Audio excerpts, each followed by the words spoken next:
জীবন যুদ্ধে জয়ী হতে হলে শুধু একটা জিনিস জানলেই হবে না, সবকিছুই শিখতে হবে। কারণ জীবন কখনো আগে থেকে বলে দেয় না আজ তোমাকে কি হতে হবে। আজ তুমি মেয়ে, কাল তুমি ছেলের দায়িত্ব নিচ্ছ। আজ তুমি শিক্ষার্থী, কাল তুমি পরিবারের ভরসা।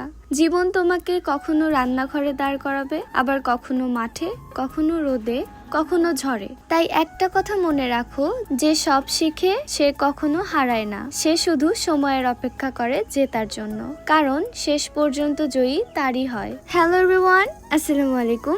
I hope you are doing well. আজকের কাজটা শুরু করলাম খড় কাটা দিয়ে। তবে আজকে কিন্তু মেশিন দিয়ে কাটছি না, কারণ এই খড়গুলো আমি বাছুরকে মেখে দেব, আর কিছুটা খড় রাখবো আমাদের কবুতরের জন্য। আসলে অনেকদিন হয়ে গেছে কবুতরের বাসা পরিষ্কার করা হয় না, তাই ভাবলাম আজকে একটু পরিষ্কার পরিচ্ছন্ন করা হবে, আর নতুন করে একটু খড় দিয়ে তাদের বাসাটা সাজিয়ে দেওয়া হবে। অনেকেই আমাকে বলেন কবুতরের জন্য আলাদা ঘর বানাও, আলাদা জায়গা দাও। আর হ্যাঁ, আমরা কিন্তু ঘর বানিয়ে দিয়েছি, কিন্তু সমস্যা হচ্ছে এখন কবুতরের সংখ্যা এত বেড়ে গেছে যে তাদের জন্য বানানো ঘরটা একটু ছোট হয়ে গেছে। তবুও আমরা চেষ্টা করি যেন সবকিছু ঠিকভাবে ম্যানেজ করা যায়। আর যারা বলেন যে গরুর ঘরে কবুতর রাখলে সমস্যা হতে পারে, সত্যি বলতে আমরা এই বিষয়টা সবসময় মাথায় রাখি। আমাদের প্রথম প্রায়োরিটি হচ্ছে আমাদের গরুগুলো। আমরা সবসময় খেয়াল রাখি যেন গরুর কোনো ধরনের সমস্যা না হয়। আর আমাদের গরুগুলো মাশাআল্লাহ ওরা কিন্তু অনেক বোঝে। ওদেরকে আপনি যাই দেন ওরা সব খাবে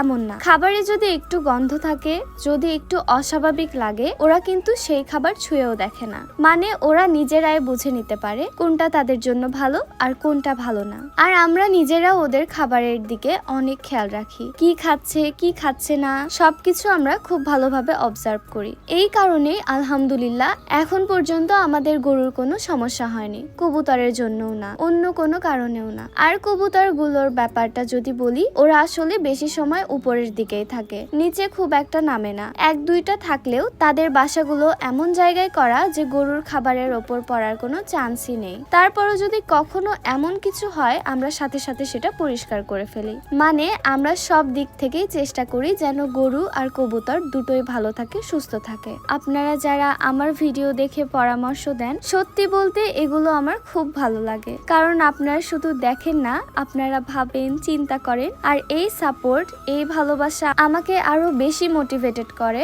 আরো ভালো কিছু করার জন্য। আজকের ভিডিওটা ছিল এ পর্যন্তই। সবাই ভালো থাকবেন, সুস্থ থাকবেন। আল্লাহ হাফেজ।